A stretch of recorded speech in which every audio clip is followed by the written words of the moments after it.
She is a seamstress whose world is turned upside down when she falls in love with a rich young man from the rich part of town. Their love is forbidden, a modern-day Romeo and Juliet story, as his family despises her humble origins. She comes across an old woman whose presence seems to hold the key to a new beginning. Sophie made her way home, tears mingling with the rain that drenched her. The elegant dress she had donned for the day's solemn event now clung to her, and her hair lay in wet, lifeless strands against her face. She didn't even think to seek cover. The rain, in a way, felt fitting, camouflaging her tears as if they were just more drops in the downpour. Betrayal gnawed at her. The man she had revered as the epitome of bravery, reliability, and affection was now cowering behind his silent father's shadow, his mother's harsh words from the evening echoing in Sophie's mind. Lost in her distress, Sophie hardly realized when she arrived at her doorstep, a testament to how distress can warp one's perception of distance. She had unwittingly traversed about 5 kilometers. Standing there, Sophie hesitated. She couldn't let her mother see her like this. So, she decided to go to the mall nearby, dry off for a bit, have a cup of coffee at the food court, recover, and then put on one of her complacent smiles before showing to her mother. Taking care of her mother had become second nature to Sophie since she was a child. Sophie had witnessed her heart attacks many times before. Sometimes Helen had even been hospitalized. They had no relatives to look after the little girl, and as a result, the young Sophie was often left under the care of neighbors for several days or even weeks. Once Sophie overheard a conversation between her mother and her friend, and found out that she had been forbidden from having children at all.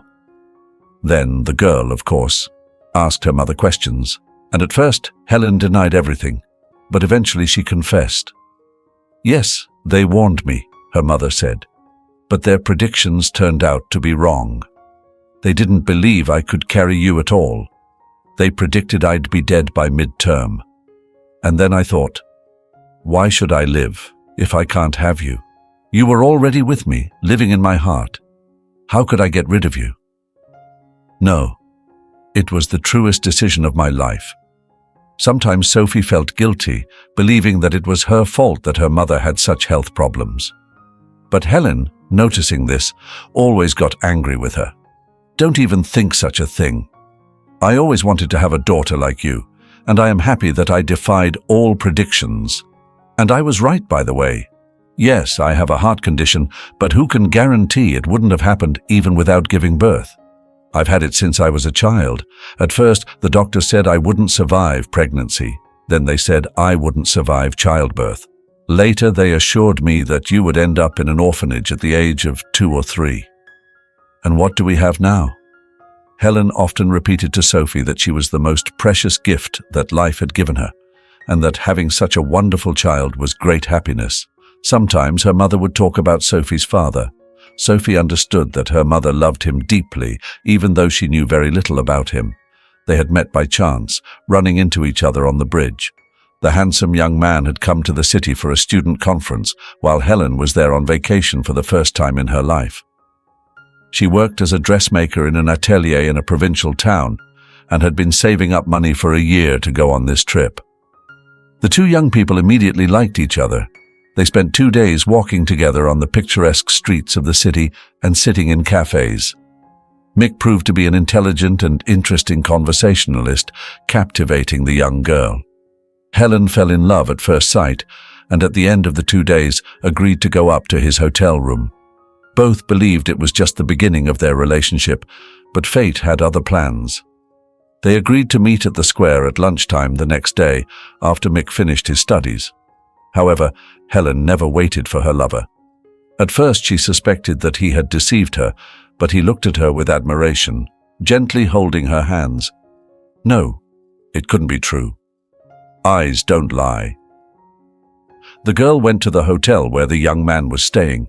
There she discovered that the students had been urgently taken away to some activity. "You see, my daughter, he just couldn't come to the meeting. He couldn't escape. That's how we got lost."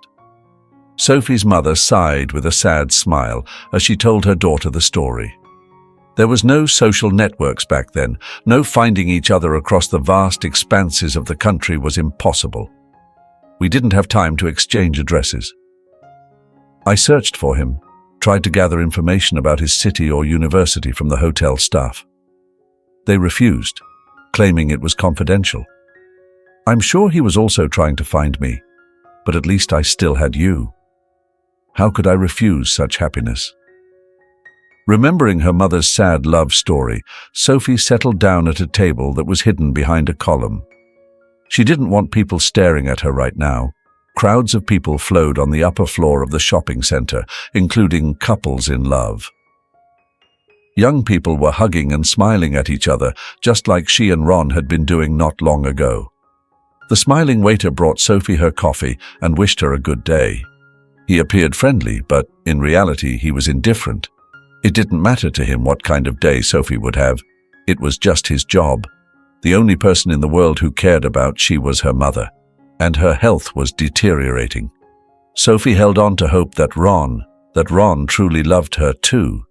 He had told her so many times, but he was lying.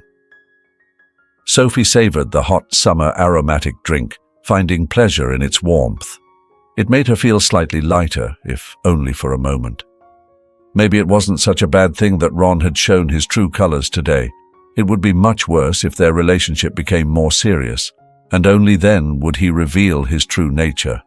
Although, what could be more serious than what they had? Sophie had actually thought that he was about to propose to her. Why else would he suddenly introduce her to his parents? Wasn't that a sign of serious intentions? Sophie had recently graduated from sewing school and had become a dressmaker just like her mother.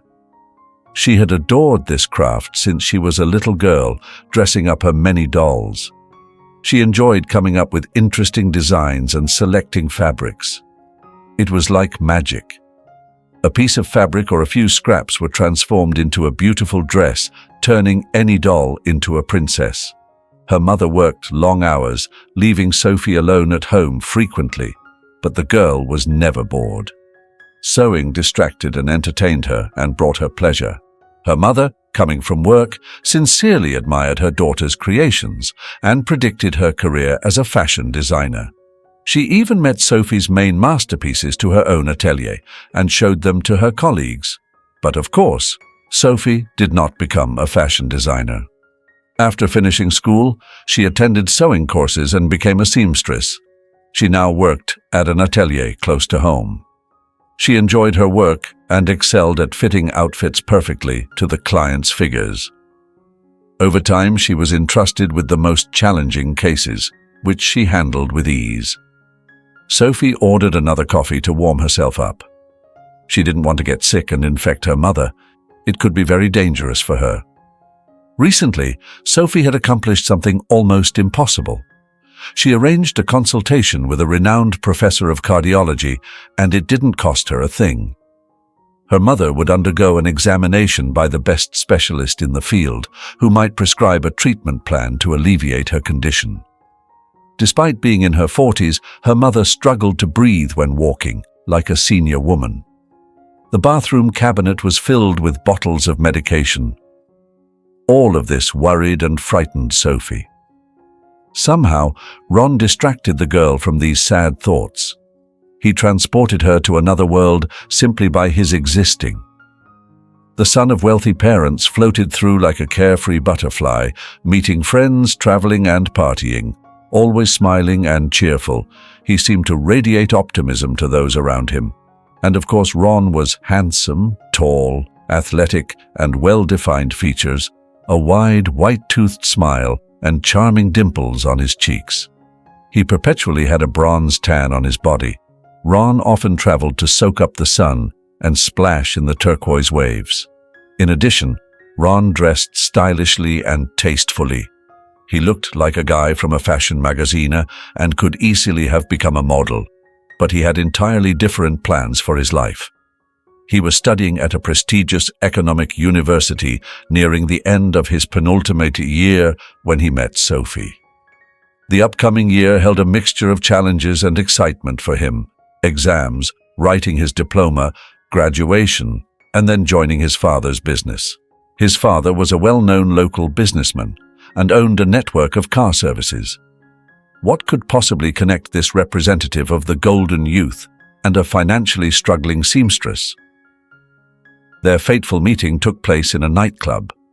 Sophie was not a fan of such places, primarily due to the high expense. She spent a quarter of her salary just to go to this club, which was quite irrational considering her situation. However, her childhood friend and neighbor Katie pleaded with Sophie to accompany her. How could Sophie refuse her? From the start, Sophie was not fond of the club. After taking a table, Katie immediately rushed to the dance floor. Sophie spotted her friend's silhouette amidst the dancing crowd and wondered what she found appealing about this place.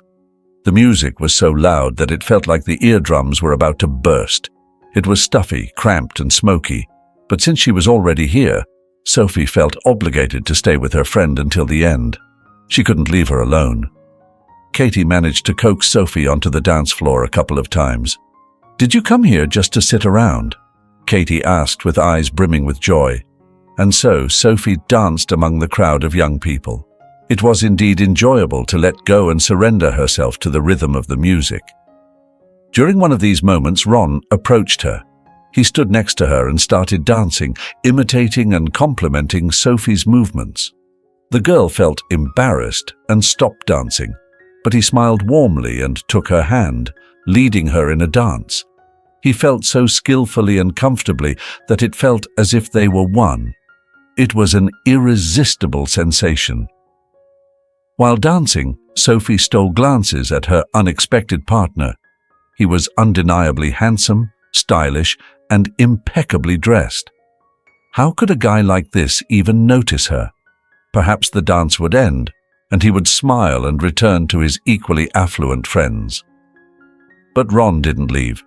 He asked for permission to accompany Sophie back to her table. Since Katie was still considering the dance floor, there was no one at the table. The young man asked to join Sophie. The girl's heart raced like a jackhammer. She couldn't believe that such a guy wanted to talk to her. They tried to have a conversation that evening, but the loud music made it nearly impossible. Nevertheless, Ron managed to show Sophie with compliments she had never heard before. "You are incredibly beautiful and graceful. Your eyes are stunning." The moment I saw them, something inside me turned over. Ron said this while looking directly into Sophie's eyes, and he appeared genuinely serious. It was clear that he wasn't joking, but expressing what he truly felt. Sophie was bewildered. Previously, she had only received compliments about her undeniable talent for sewing. She had no idea that she was beautiful. In school, boys never paid attention to her. They only noticed her classmates, who had more prominent physical features, while Sophie was skinny, tall, and angular. In sewing school, there were no guys, and the same was at work. Therefore, it was the first time Sophie had received such delightful compliments that had made her head spin. Of course, she immediately fell in love with Ron. In her eyes, he was the most handsome guy on earth. However, she couldn't believe that anything could be between them. They were too different. Ron asked Sophie for her phone number and she dictated it to him. He made a call to her phone to ensure she had his number, and then he escorted Sophie and Katie by cab. Katie tried to flirt with Ron all the way. She, heated up by drinks and bright emotions, did not immediately notice that Ron sympathized not with her. He politely deflected her advances, and this only made Sophie more captivated by him. Before saying goodbye, Ron kissed Sophie's hand. It was evident that he desired more to embrace her, perhaps even kiss her on the lips. Sophie sensed his longing, but Ron restrained himself and settled for an elegant gesture. Despite this, Sophie doubted whether Ron would call her back. The next day was a day off, and Sophie felt a mix of excitement and nervousness. On one hand, she longed for Ron's call and to experience the same emotions as the day before. On the other hand, she feared his disappointment. What if Ron finds flaws in the daylight, finds her boring, or realizes they are incompatible? The thought of seeing disappointment in his eyes scared her. When Ron called, he suggested picking up Sophie in an hour and taking a walk in the park and getting to know each other better. He confessed that he couldn't stop thinking about her after their meeting the day before. Sophie agreed with pleasure and began to prepare for the date with excitement. She tried on all the outfits and even applied light makeup, which she rarely did. She wanted to hide her fidgeting from her mother so as not to worry her. However, the woman noticed and asked with a smile, "Going on a date? I'm happy for you. Just be careful, okay?" "Don't worry, Mommy," Sophie assured her parent. "We're going to a crowded place." Sophie chose not to mention that she would be riding in the car of someone almost unknown to her. She couldn't prove that Ron was a good man, but she had seen his eyes, and that was enough for her to realize it. Sophie was not well versed in cars, but when she saw Ron's luxurious car, she was amazed. It was a dark blue, glossy, and streamlined model. "The carriage is served." Ron smiled from the driver's seat. Sophie gathered her courage and got into the car. Despite the stark difference in wealth, Ron treated her sincerely, joked, complimented her, asked about her life, and shared about himself. Gradually, Sophie relaxed. Ron was natural, intelligent, and charming. He was nothing like the spoiled sons of rich parents. They took a leisurely walk in a beautiful park, admiring the fountains, feeding ducks, and laughing together. "I feel like I've finally met a soulmate," Ron shared his impression with Sophie. "You're so genuine, unlike anyone I've ever met. What about others?" Sophie smiled. "Are they artificial or something?" "Exactly. Artificial," exclaimed Ron. "That's the perfect word. Most girls are arrogant, demanding, and capricious. They see me only as a wallet, and for my appearance. I can sense it. But with you, it's entirely different." These words warmed Sophie's heart. It was delightful to know that she was special to Ron, not just one of many. "Yes, I can only empathize with you," the girl joked. "I guess you've been hanging around the wrong people." "Apparently," Ron smiled warmly at her. Their romance felt like a fairy tale to Sophie.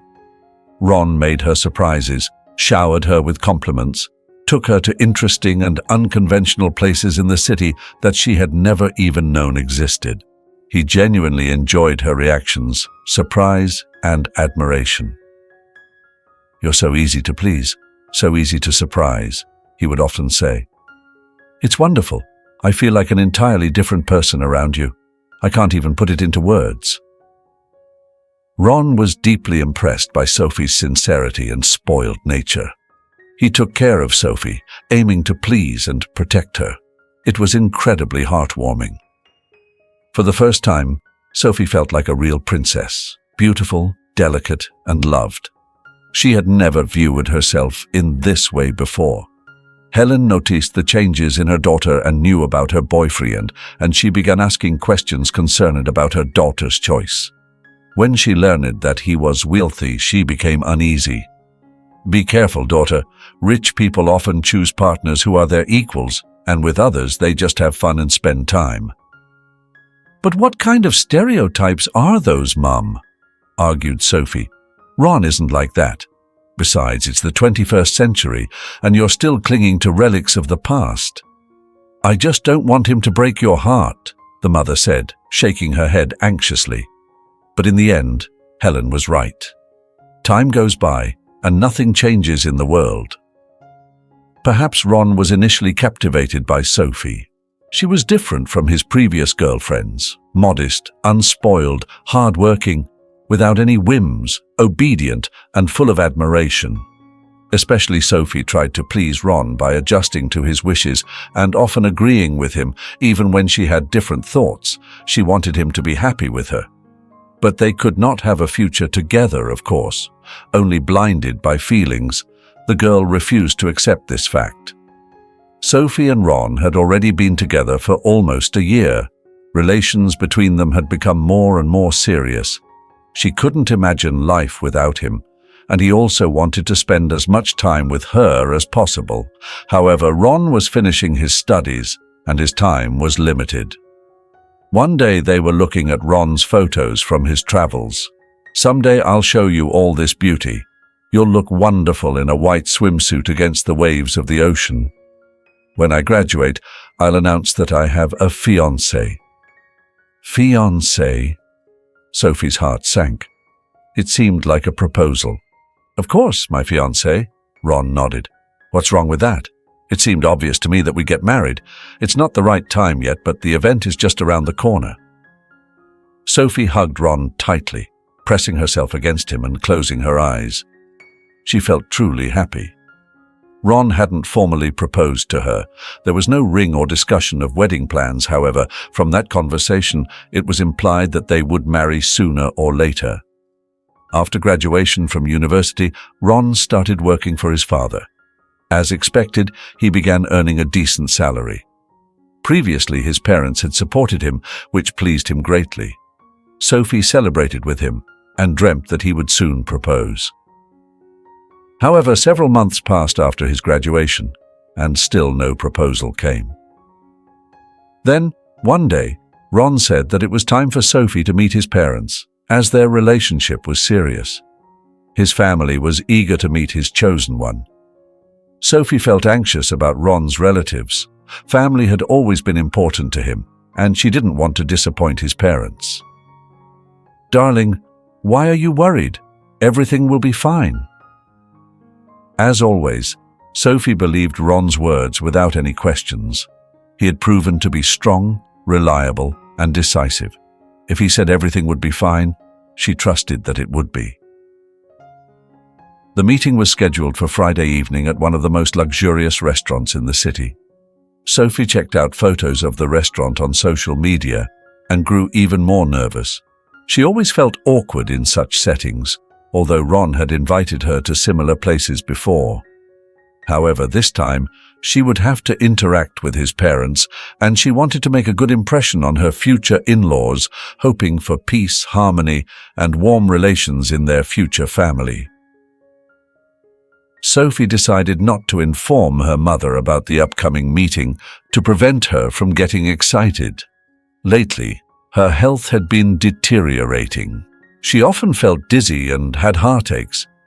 Even just getting to work was a struggle, as she had to stop and catch her breath at every dozen of steps. The doctors were dismissive, telling her, "What do you expect? You have a serious condition. We warned you not to have children, but you didn't listen.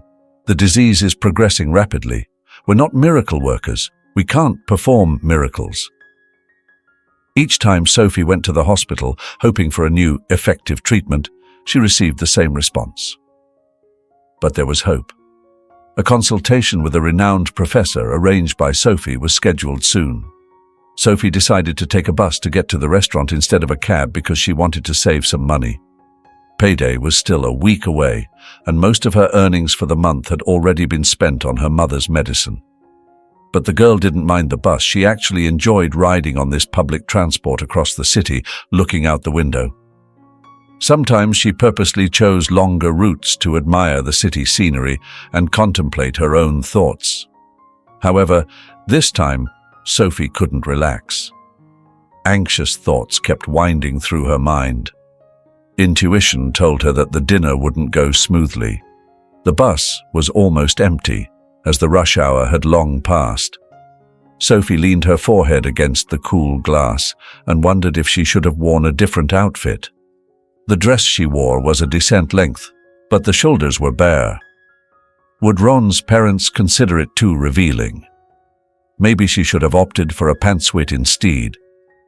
Sophie's thoughts were interrupted by a sharp shout from the conductor. And isn't it a shame to ride without a ticket at that age?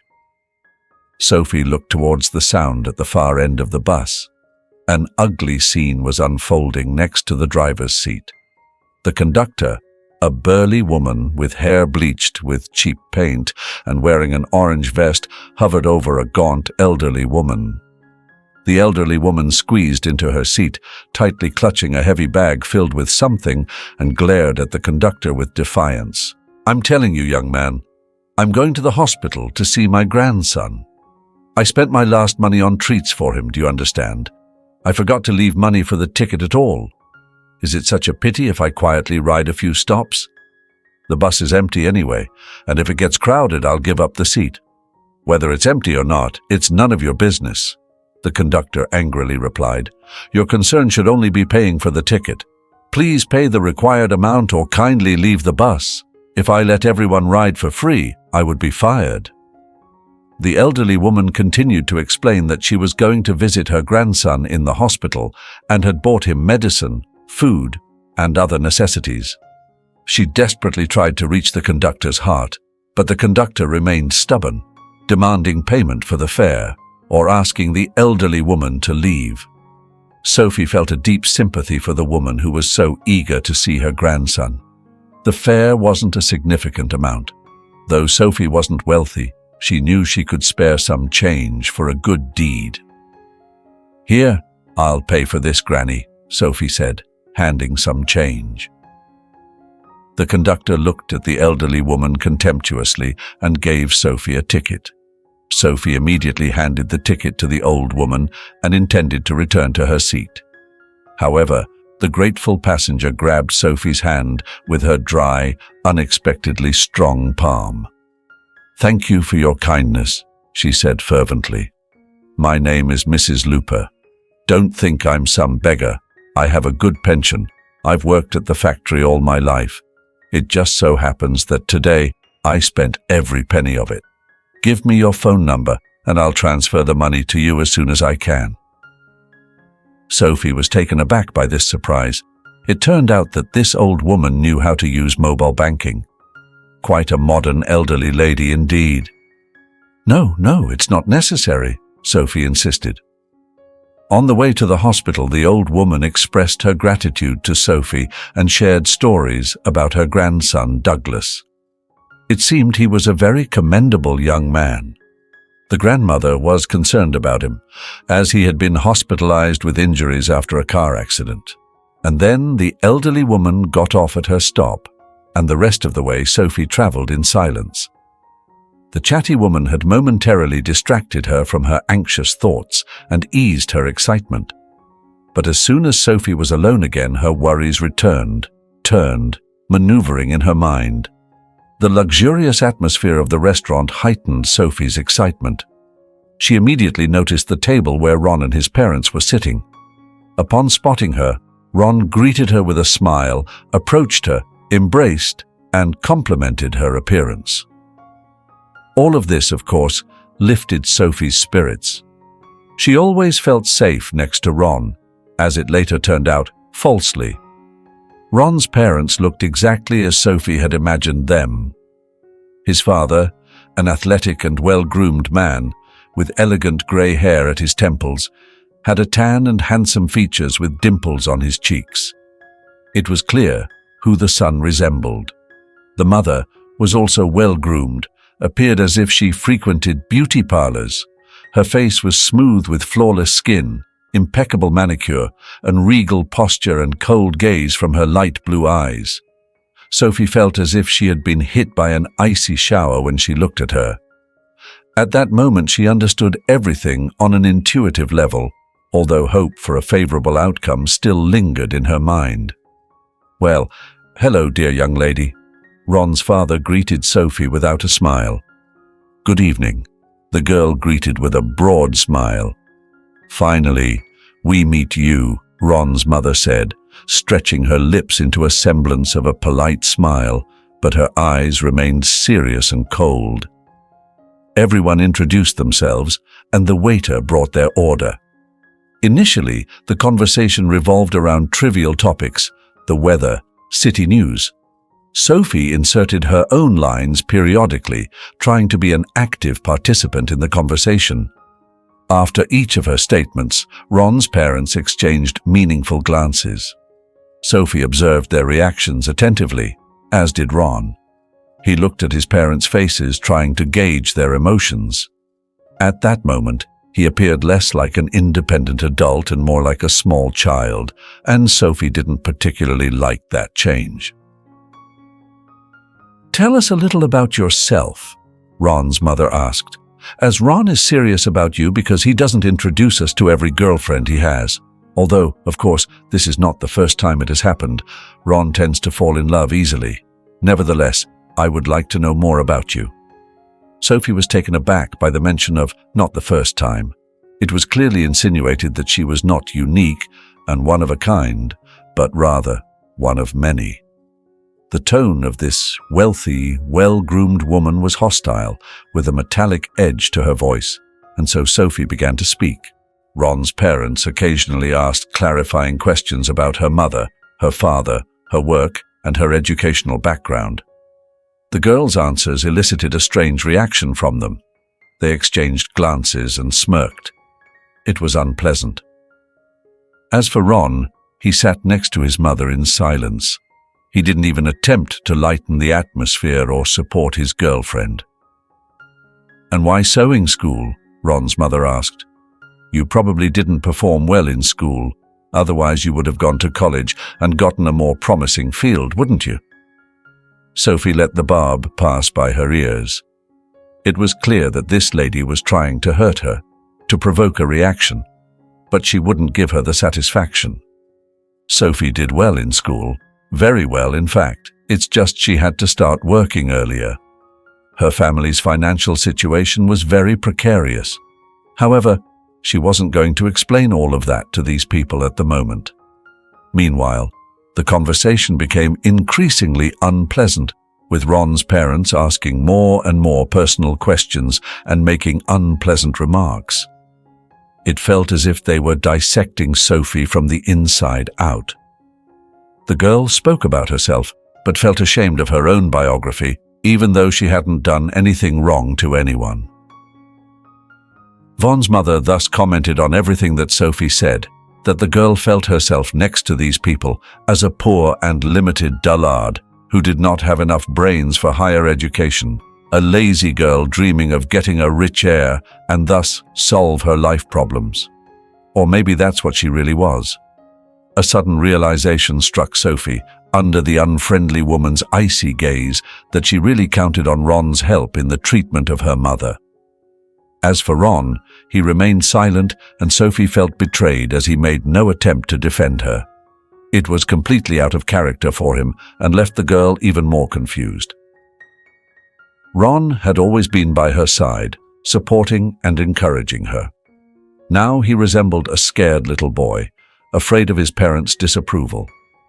At that moment, Sophie realized the truth. She and Ron would never have a future together. His parents had made it abundantly clear to their son. Their goal was not simply to humiliate Sophie, but to show their only heir that she was not a suitable match. They wanted to ensure that their son understood that the girl who lived alone with her sick mother in a small apartment, working as a seamstress, was not his equal. And Ron had learned this lesson perfect. He would never go against his parents' will. He was too dependent on them. Tears welled up in Sophie's eyes. Why did she have to endure this? What had she done wrong to these people? She stood up from her seat and said, I've figured it all out. I have to go. She wasn't going to burst into tears in front of that family. She wouldn't give them the satisfaction. Sophie hurriedly made her way to the restaurant's exit. No one tried to stop her. She still hoped against all odds that Ron would chase after her because he had made it clear that he loved her, as he had repeatedly claimed. Yet Ron remained with his parents. Outside, the girl burst into tears. Fortunately, it was raining heavily, concealing her tears from others. Passers-by sought shelter under awnings to wait out the downpour, but Sophie continued walking, oblivious to the inconvenience. Her mind was in a tumultuous state. How could Ron do this to her? She had so much faith in him, believing that she had found her soulmate at such a young age, but it turned out that she had been deluding herself. Ron was only interested in her as a passing fancy. He was accustomed to dating spoiled princesses, and Sophie, a humble girl who had never experienced anything bright or exciting, must have been a refreshing change for him. It must have been gratifying for him to play the role of a generous benefactor, opening up a world of possibilities for the poor girl. Clearly, he didn't have genuine feelings for her. Otherwise, Ron would not have sat there like a statue, while his mother humiliated her before his very eyes. Now Sophie was sitting in a mall, drinking one cup of coffee after another. Her hair had almost completely dried, curling beautifully. Her dress was also almost dry, and she had regained enough composure to face her mother. She would act as if nothing had happened, even if her heart felt heavy. Her mother must not notice. She had to protect her, the only person in the world who truly loved her and always would. Perhaps all men were the same as Ron. They could sweet-talk and then discard you once they had had their fun. Maybe her own father had been the same. Sophia returned home and went straight to the bathroom, asked, lying in the bedroom and clutching her heart. It was aching again. "Yes," the girl replied with a careless smile. "I got completely soaked. I want to take a hot shower so I don't get sick. I'll make you some tea." "No, you rest. I'll do it myself." In the shower, Sophie shed a few more tears. This time, they brought relief and washed away the negative emotions. Since that evening, Sophie had been acting like nothing had happened, but her mother still noticed the changes in her daughter. It was impossible to hide anything from her attentive gaze. "Did you have a quarrel with Ron?" "Oh, how did you know?" "Well, for one thing, you're not going out anymore. That's hard to miss. And secondly, you've been wearing a sad expression lately." "Yes, we broke up." Sophie nodded. "Turns out he's a bit of a mama's boy. Good thing I realized it in time. Did he hurt you?" "No, I just imagined him. That's why I'm sad, but I'll be smarter from now on." Sophie smiled broadly, assuring her mother that everything was fine, but deep down she was still in pain. Her dreams of a happy life with the man she loved had been shattered. Sophie still longingly remembered the Ron she had imagined before their meeting in the restaurant. She had thought he was perfect, and then she realized that such a person probably didn't exist at all. It was painful and frightening. Sophie tried to carry on with her life, working, meeting people, and reading a lot. To distract herself, she constantly cleaned the apartment. The house was spotlessly clean, but her soul remained heavy and burdened. And then came the long-awaited appointment with the professor. Sophie went to the clinic with her mother. The professor turned out to be a tall, thin man in his 50s with sharp blue eyes. He carefully reviewed the medical history of the patient, said nothing, but ordered several additional tests. All the necessary procedures were carried out without waiting in the same clinic. Sophie was delighted with the attentive care. It was nothing like the local clinic. As it turned out, the professor was rushing for a reason. Out of his experience, he immediately realized the severity of the case. After all the tests, they returned to the office. The professor was ready to deliver his verdict. "Well, I have nothing good to tell you," he said, waving his hands. "I can't believe that such a quite young woman has such a condition. Your heart is worn out and barely functioning. Medication won't help. We need to perform surgery."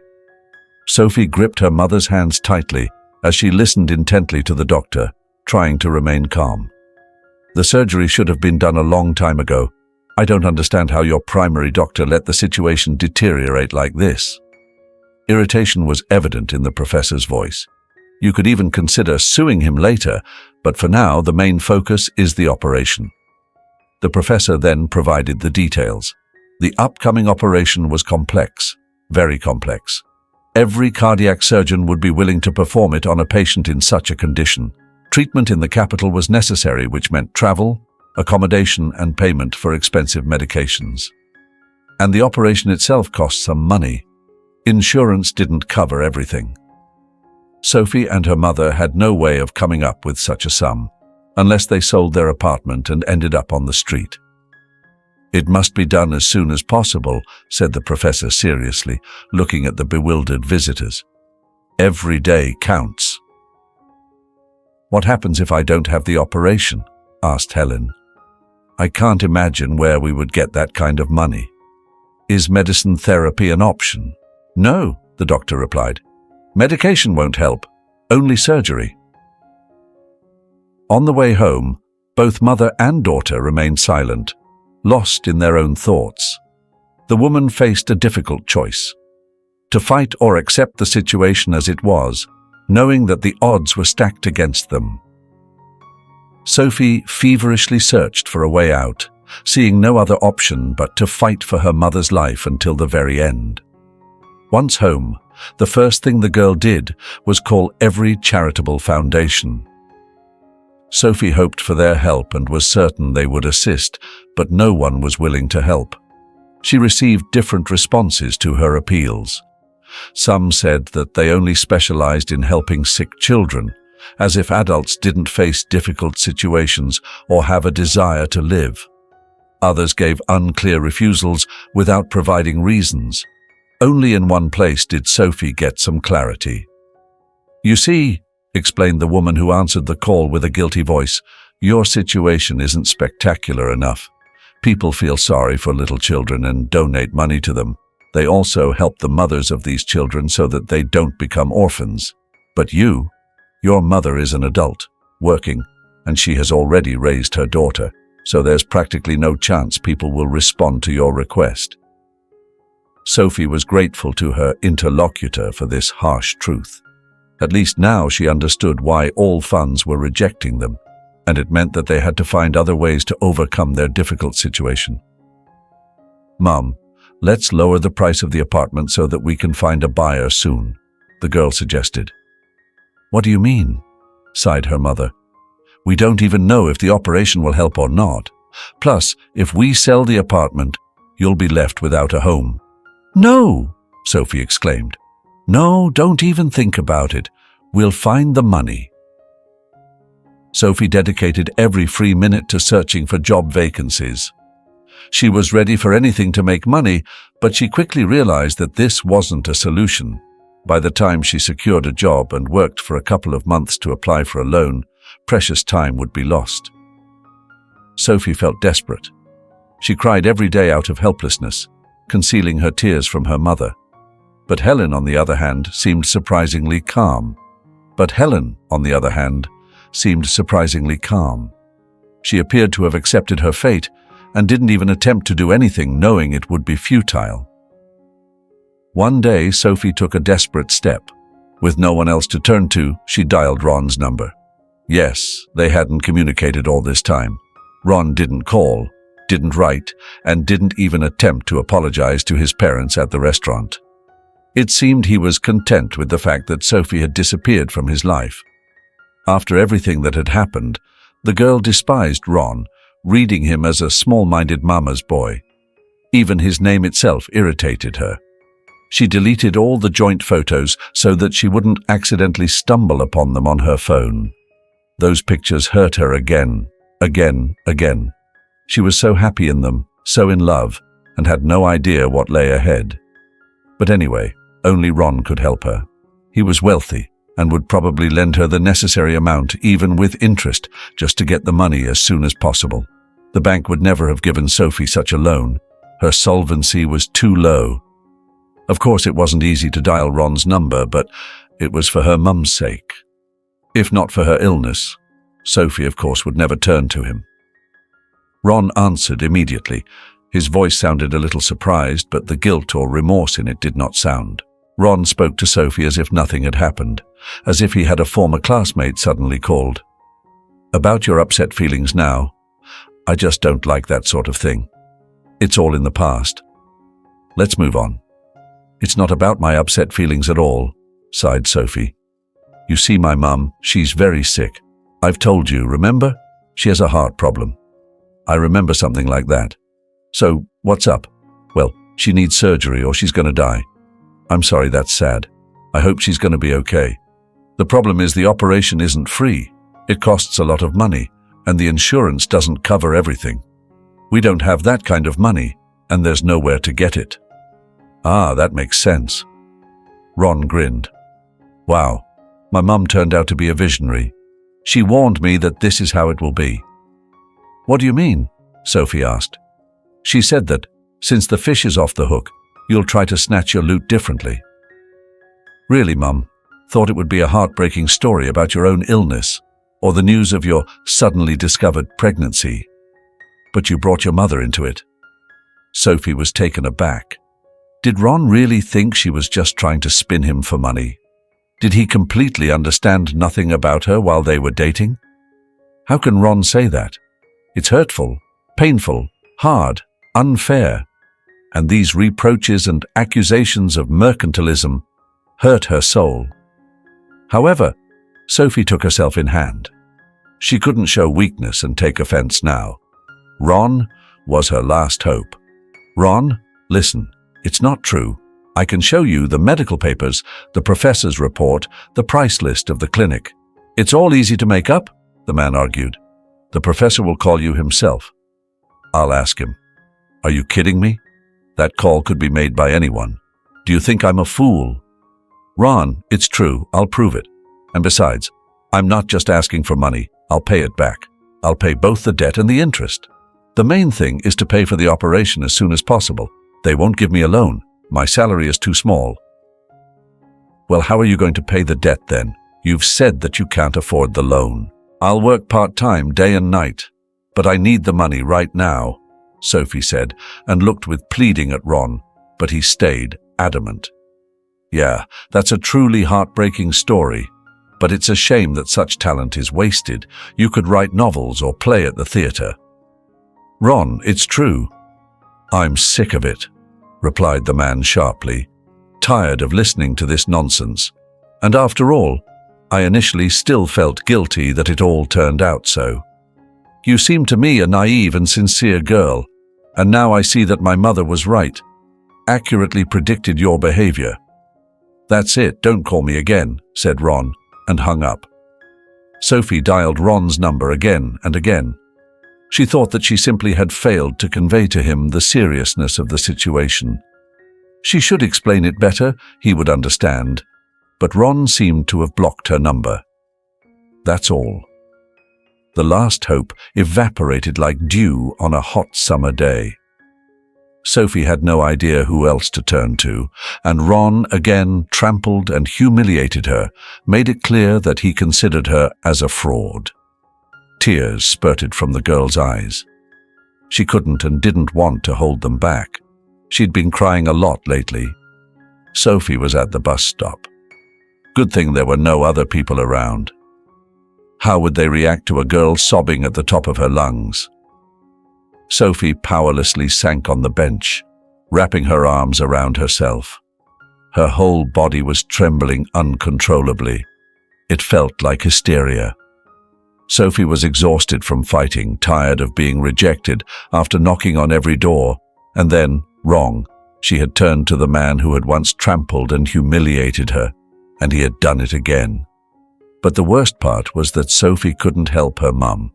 Helen had become weaker right before Sophie's eyes, unable to even go to work anymore and stuck on endless sick leave. The boss even threatened to dismiss her. Who would want such an employee? If it weren't for Sophie, her mother would be feeling much better now. Even the professor mentioned that the pregnancy and childbirth had greatly affected her health. Large tears streamed down Sophie's cheeks, making it hard for her to catch her breath as she tried to hold back her sobs. Suddenly, a car stopped right in front of her. Probably it was just someone getting dropped off at the bus stop. It happens. Sophie tried her best to calm down, not wanting to scare people away, but it was no use. The window of the front passenger's seat slowly rolled down, and Sophie met the gaze of grey, attentive eyes. It was a young man, slightly older than Sophie. He looked at her with interest, while she continued to sob uncontrollably. See, I was right. I've told you something was wrong with her. I noticed it from afar, came an elderly voice from the back seat. The man turned to the invisible stranger and absent-mindedly nodded, then turned his attention back to Sophie. Hey, young lady, what's wrong? Do you need any help? No, Sophie objected. She suddenly felt ashamed for sitting and crying in front of these strangers. People had stopped because of her. They were surely on their way somewhere, maybe even in a hurry. No, don't be embarrassed if someone offended you or something happened, the man continued. Just then, the back door of the car opened and an elderly woman stepped out. She wore a light pantsuit, her grey hair elegantly styled. This woman looked nothing like the lady on the bus, who couldn't afford the fare. But yet it was her, Mrs. Looper. Sophie recognized her. What a coincidence. It wasn't a small town. What were the chances of them meeting again? And yet it happened. Oh my goodness, I know you. Mrs. Looper smiled kindly and warmly. Douglas, this is the girl from the bus. Remember? I've told you that story, the one who paid for me. I was on my way to visit you in the hospital. The man also got out of the car. Now the grandmother and grandson stood opposite Sophie, whose tears even dried up from surprise. Well, of course I remember the story. The grandson smiled at his grandmother, then looked at Sophie. Can you imagine? I had a minor accident. I had to spend the night at the hospital just for observation. I didn't even want to tell my grandmother, but it turned out that one of her friends worked there as a nurse. So she found out and dropped everything, bought a year's worth of goodies and necessities and went to the hospital. You're being sarcastic again, Mrs. Looper reproachfully looked at her adult grandson. But you'll understand me when you have a child of your own and put your heart and soul into him. Then we'll talk about unnecessary worries and concerns again. Sophie was delighted to witness this friendly banter. They were kind-hearted and caring people who clearly loved each other very much. You know, for some reason back then I thought that your grandson was a boy or a teenager, Sophie confessed. For me, he always will be my little one, even though he's already almost 2 meters tall and has long provided for himself. Mrs. Looper smiled. Now what's troubling you, dear? Don't be shy, tell me. You're a kind girl who helped me back then and didn't remain indifferent. Maybe we can do something for you too. Sophie let out a sigh. How could these people help her? Sophie faced unsolvable problems, and no one in the whole world could assist her. That she really wanted to share her misfortune with someone. Douglas, his grandmother. They would listen to her, that's for sure, and at least sympathize, pity her. Sophie realized that all this time she had been hiding her worries from others. Even with her mother, she couldn't share her innermost feelings because of her bad heart. And here they were, potential listeners, asking her to open her heart. Well, that's precisely what Sophie needed. So, can you finally tell us what happened to you? Mrs. Looper asked again. And aren't you in a hurry? Sophie clarified. My story isn't too short. We're not rushing, the grandmother and grandson replied together. All right, she nodded her head. But before, I suggest we find somewhere nicer a place to settle, Douglas said, looking around. There seems to be a nice pizzeria over there. How about that? I'm in, his grandmother immediately responded. Me too, nodded Sophie, frantically thinking about how much money she had left on her card. That's great. The cozy atmosphere, stylish furniture, and pleasant music in the pizzeria created a conducive environment for conversation. Despite Sophie's objection, Douglas insisted on paying for the order. They settled down at a table, hidden behind a rack of fresh flowers. Now tell us all about your troubles, smiled the elderly woman, and we'll all think together on how to help you.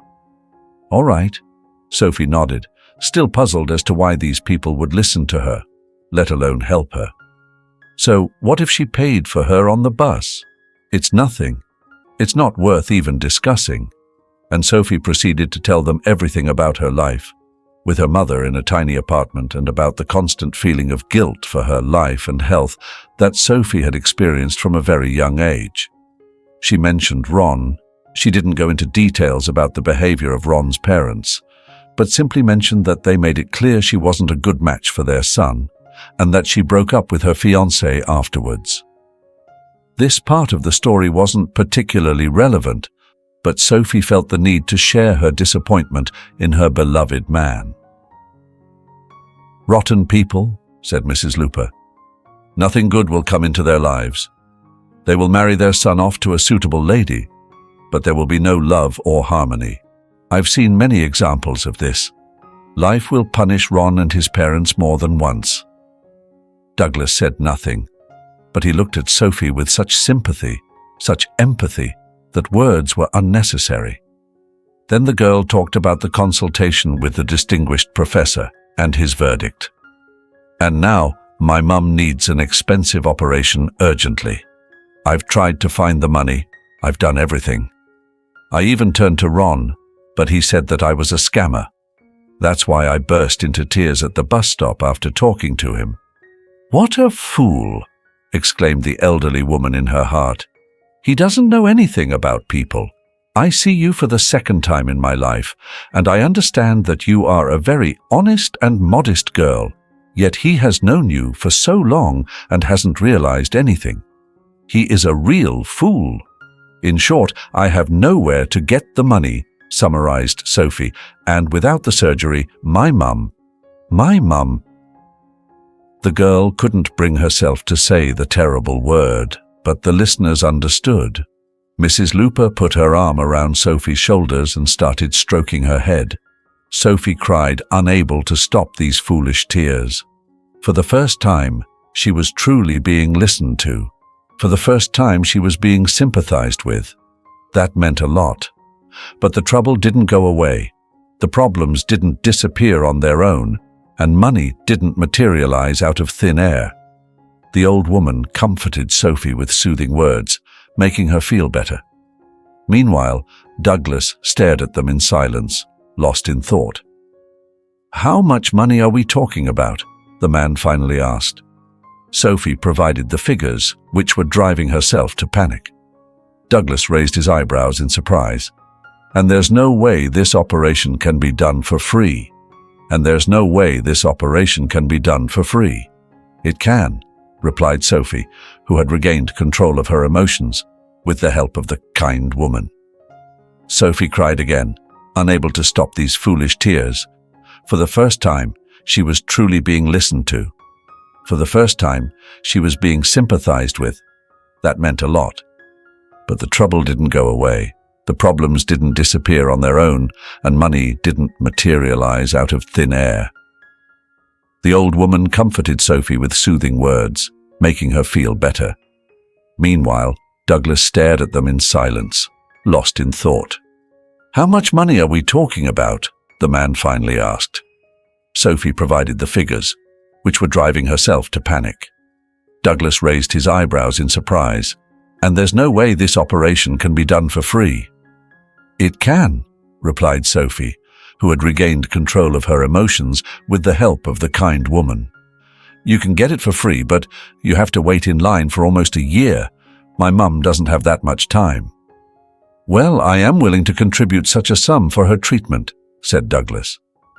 The grandmother looked at her grandson with pride and approval, while Sophie looked at him in surprise.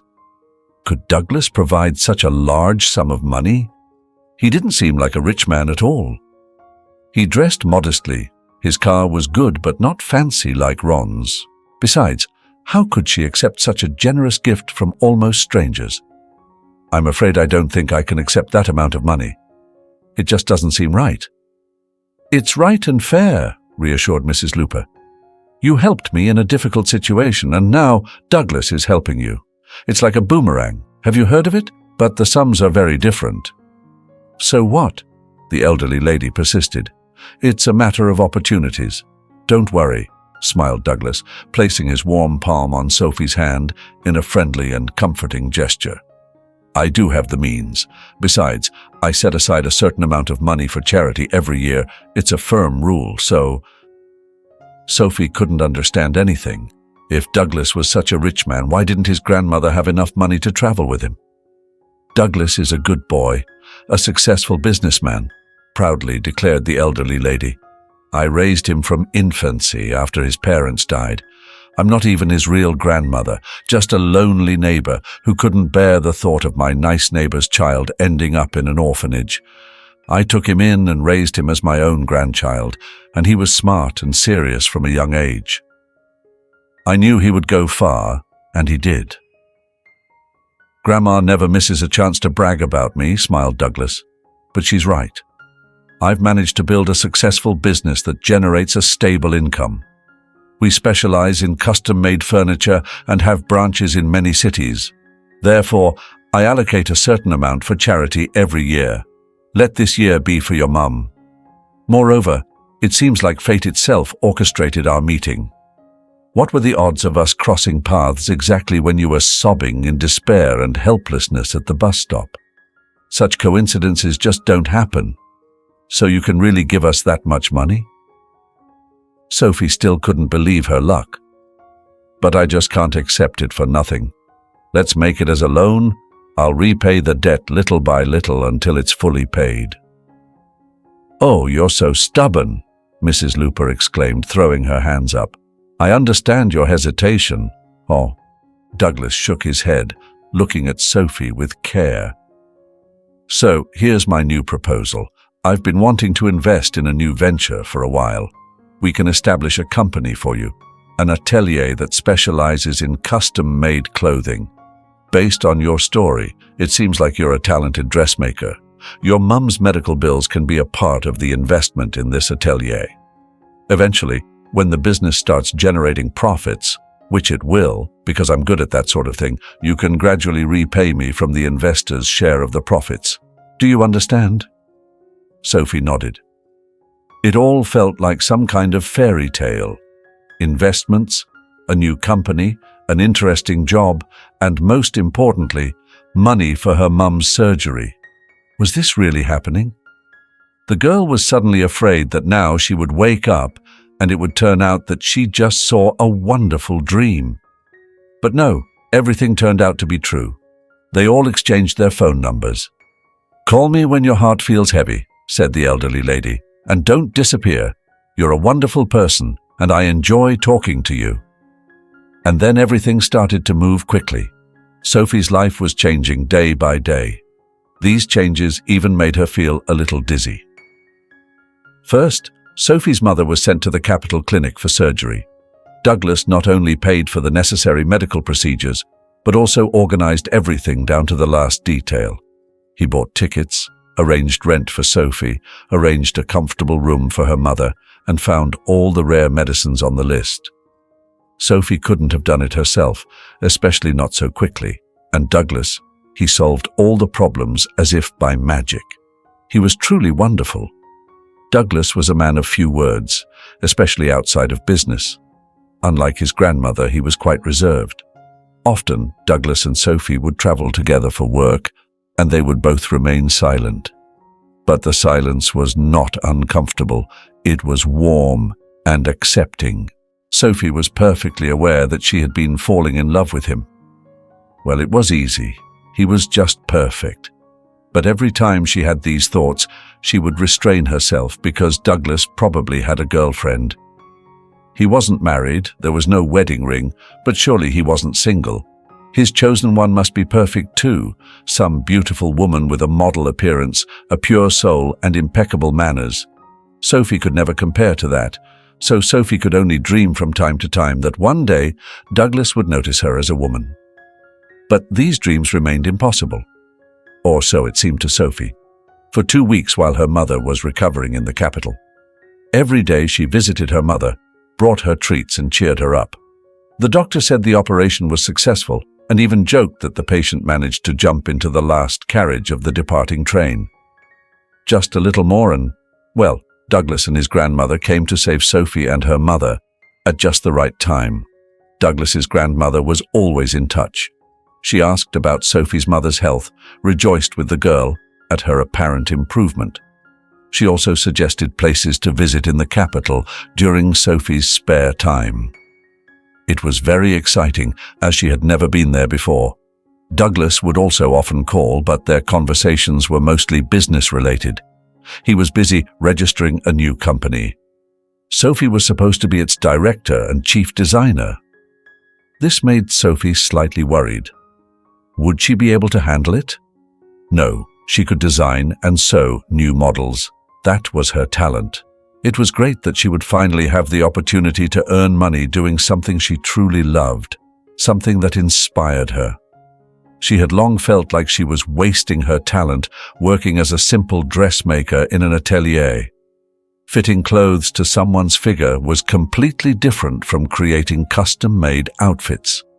It was a way for her imagination to fly. But now, she would also have to deal with paperwork and other issues, because Sophie would be the director and co-owner of the company. However, it was all right. She would manage. The most important thing was that her mother was saved. Now Sophie was going to do her best to make the company prosper, and that Douglas did not regret his decision. She would repay him the full amount, and even more. Time passed, and her mother was discharged from the hospital, and they both returned home full of plans and hopes for a new life. Helen looked like a healthy woman, full of energy again, and she even went back to her work as a seamstress, but now at Sophie's company. Sophie threw herself into her new business. The work was demanding, but it also inspired her and brought her joy. She couldn't be happier with what she was doing now. Douglas helped her with the documents and legal matters without even needing to be asked. It was as if he had some inner instinct that told him when and where there were problems, and he solved them effortlessly and playfully, just as he always did. Sophie fought with herself, trying not to reveal her feelings for him. He had saved her in a difficult and seemingly hopeless situation. Of course, that role as her savior sparked romantic feelings in Sophie. But did Douglas need that? Probably not. He was just a good man who couldn't ignore the misfortune of a sobbing girl at the bus stop, especially when he had the means to help her. He was also a businessman who decided to try a new project, a tailor shop. It had the potential to be profitable, and that's why he got involved. Nothing more. On occasion, he spoke harshly and curtly with his subordinates, especially with those he wasn't close to. Once he shared a bit about his life with Sophie. It happened one evening while they were up late working in the port. Douglas had lost his parents at a young age. Their wooden house caught fire. A vigilant laborer, Mrs. Looper, had pulled the fire department in time. They arrived quickly, but it was too late to save the house. Douglas was fortunate. His mother put him down for an afternoon nap in a stroller in the yard, while she herself was busy in the kitchen. Unfortunately, a fire broke out, trapping both of Douglas's parents. However, Douglas was unharmed. The concerned neighbor who raised the alarm took the boy in. She had always admired Douglas's parents, considering them hard-working and a good couple. She often spoke highly of them and their ambitions for success. They could have achieved so much in life if it weren't for the fire, she would occasionally lament. Now, you have to live for 3 and fulfill all your parents' plans and dreams. Douglas took this to heart and worked hard to make his parents proud. He excelled in his studies and even found time for hobbies and extra classes. Even as a child, Douglas showed talent in making simple furniture.